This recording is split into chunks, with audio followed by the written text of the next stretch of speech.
Bienvenue dans cette introduction au calcul de l'impôt en Belgique. Alors pour calculer l'impôt, on part toujours du salaire imposable.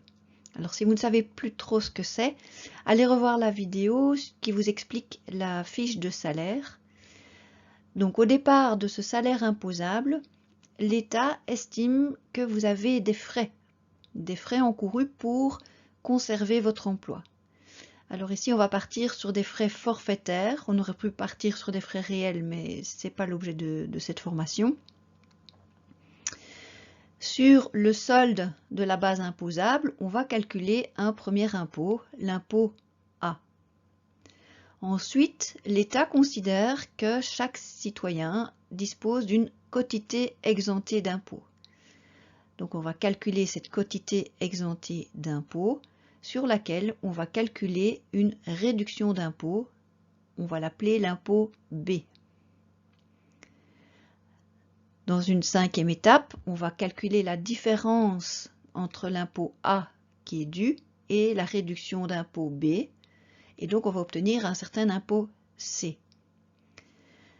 Sur cet impôt C, on va calculer un impôt communal qui va venir se rajouter à l'impôt fédéral et régional. Et on va pouvoir faire le décompte final parce qu'on va tenir compte du précompte professionnel que vous avez déjà versé pendant l'année et on obtiendra le décompte final, le décompte F. Nous allons partir d'un exemple chiffré. Donc Mila a reçu son document 290 pour remplir sa déclaration à l'impôt. Alors on va calculer l'impôt que Mila va devoir donner ou recevoir de l'État. Pour ça, vous allez prendre une feuille de papier, vous allez prendre un bic, vous allez prendre une calculette et nous allons partir calculer l'impôt que Mila va devoir payer ou recevoir pour ses revenus de 2020. Vous allez appuyer sur pause et je vous attends.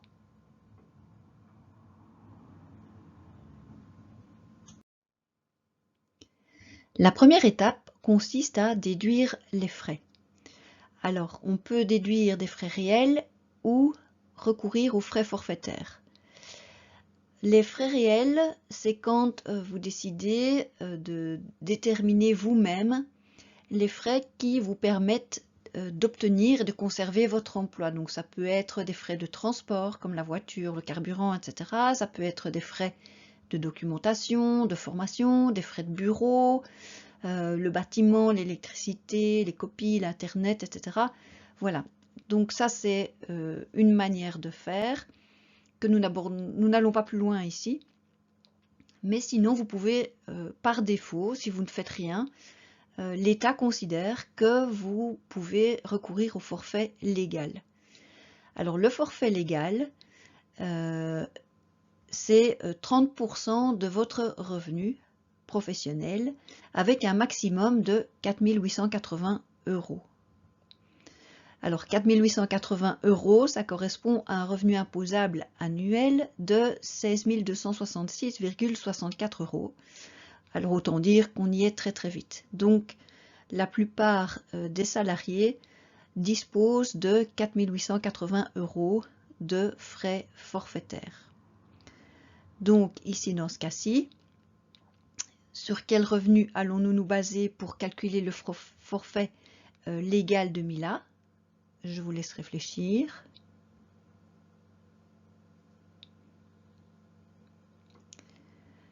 Oui, c'est bien ça, 25 000 €. Et donc, quel sera le forfait légal que Mila va pouvoir décompter?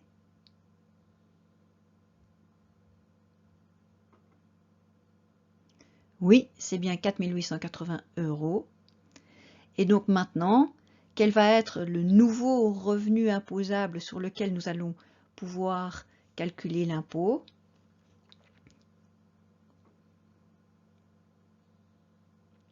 Est-ce que nous allons déduire les 4 880 ou l'ajouter à sa rémunération? Nous allons donc le déduire et nous obtenons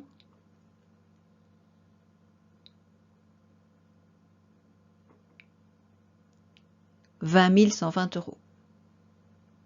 Ça, c'est la première étape. Le nouveau revenu imposable de Mila est passé de 25 000 à 20 120 €. Deuxième étape, nous allons calculer l'impôt A. Donc nous sommes partis de 25 000 € de rémunération imposable. On a enlevé les frais forfaitaires de 4 880 € et il nous reste 20 120 € sur lequel nous allons calculer un premier impôt, l'impôt A. Pour ce faire, nous utilisons le tableau de calcul de l'impôt. Il s'organise par tranches. Il faut s'imaginer comme un cocktail où les couches se superposent. À ne pas faire, c'est de dire, ben voilà, comme c'est 20 120 €, donc je me trouve dans la tranche 2, entre 13 000 et 23 000, et donc mon taux d'imposition est de 40 %. Et non, ce n'est pas comme ça que ça fonctionne, et quelque part, heureusement. Voilà, alors ce que l'on va faire, c'est qu'on va découper les 20 120 € en tranches. D'accord? Donc on va avoir une première tranche de 0 à 13 000 € et puis une deuxième tranche de 13 000 à 23 000 €. Ok? Et puis sur chacune des tranches, on va appliquer le taux d'imposition. Ensuite, on va additionner les 2 ou 3 ou 4 impôts obtenus. D'accord? Alors, on est parti. Donc sur votre feuille, je vous invite à faire pause et à recopier le petit schéma. Ok, alors, je vous invite à faire maintenant les calculs. Donc vous allez découper en tranches et puis vous allez appliquer les différents taux. Je vous laisse faire vos calculs et faites une pause et puis après on corrige.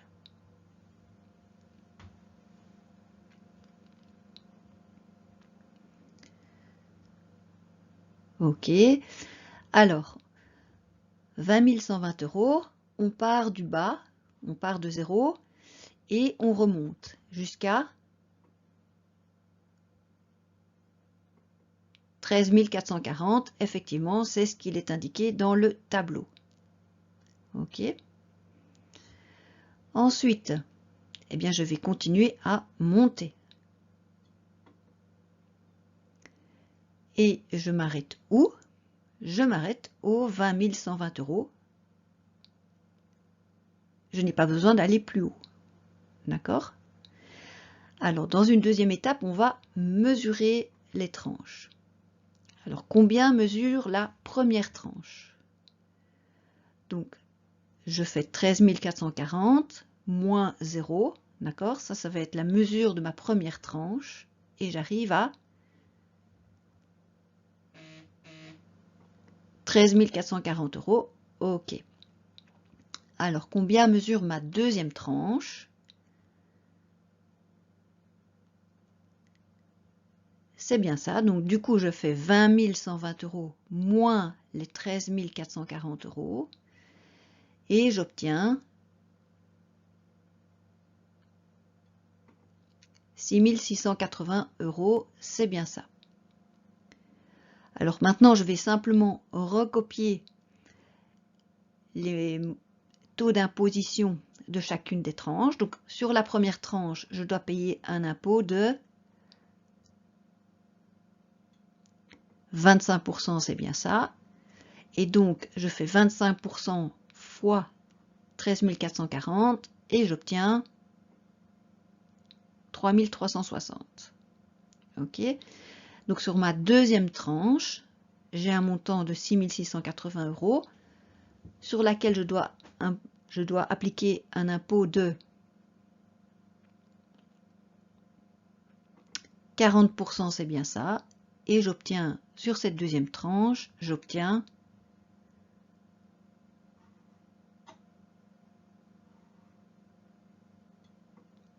2 672 €. C'est bien ça. OK? Donc, chacune de mes tranches me donne un impôt. Maintenant, je vais additionner les deux impôts obtenus et j'obtiens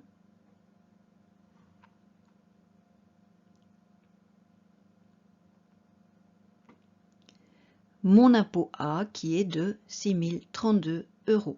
C'est bien ça.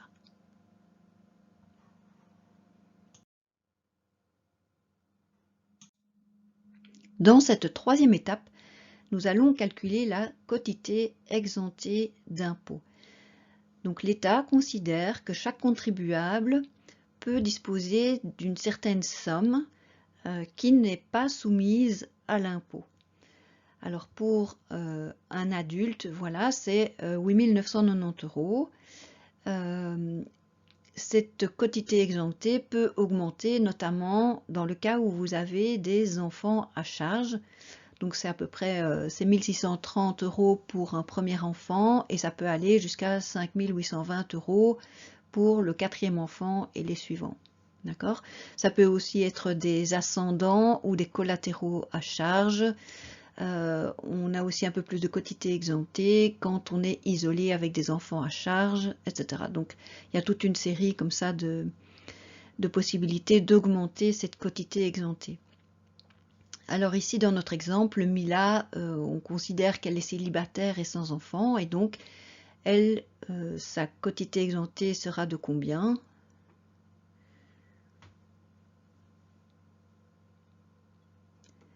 Eh bien oui, sa quotité exemptée sera simplement de 8 990 €. Voilà.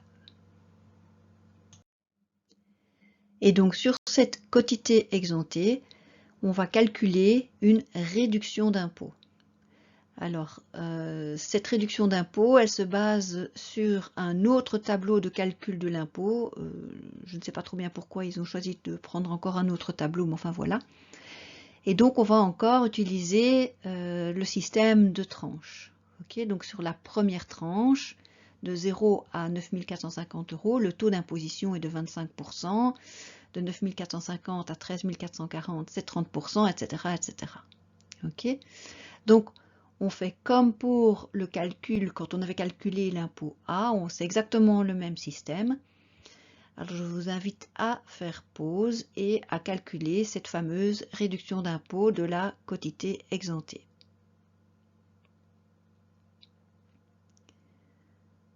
Ok, donc on fait la même chose, donc on démarre de 0 et on arrive à 8 990, d'accord?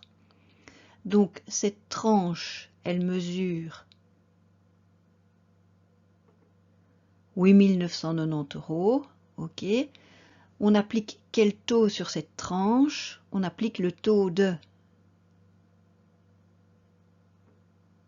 25%, c'est bien ça. Et donc je fais 25% fois 8 990 €. Et donc j'obtiens ce fameux impôt B qui sera de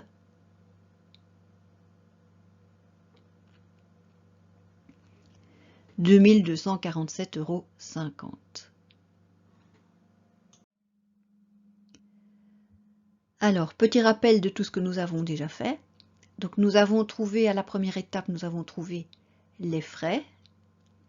Nous les avons déduits du premier impôt, de l'imposable de base. Nous avons obtenu un deuxième imposable sur lequel nous avons pu calculer l'impôt A, okay, qui est de 6 032 €. Ensuite, nous avons déterminé à la troisième étape la quotité exemptée d'impôt, sur laquelle nous avons calculé une réduction d'impôt de 2 247,50 €. Du coup, nous allons pouvoir déterminer l'impôt C.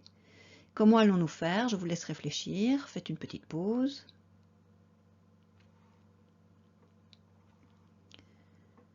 Ok, nous allons faire simplement la différence entre l'impôt A et l'impôt B.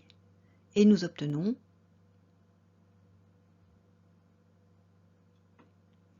3 784,50 €. Ok, et donc cet impôt C est destiné à l'État fédéral et aux régions.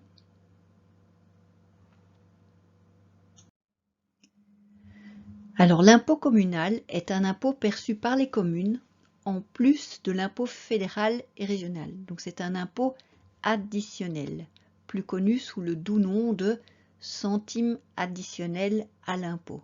D'accord? Il varie selon les communes. Alors il peut être de 0% à 9%. Alors ici on va prendre une moyenne de 7%. D'accord?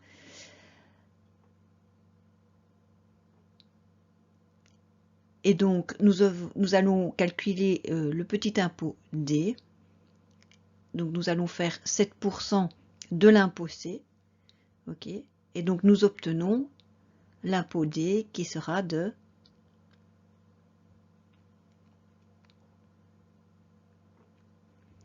l'impôt D sera de 264,91 €. Alors, il est maintenant temps de faire le décompte final.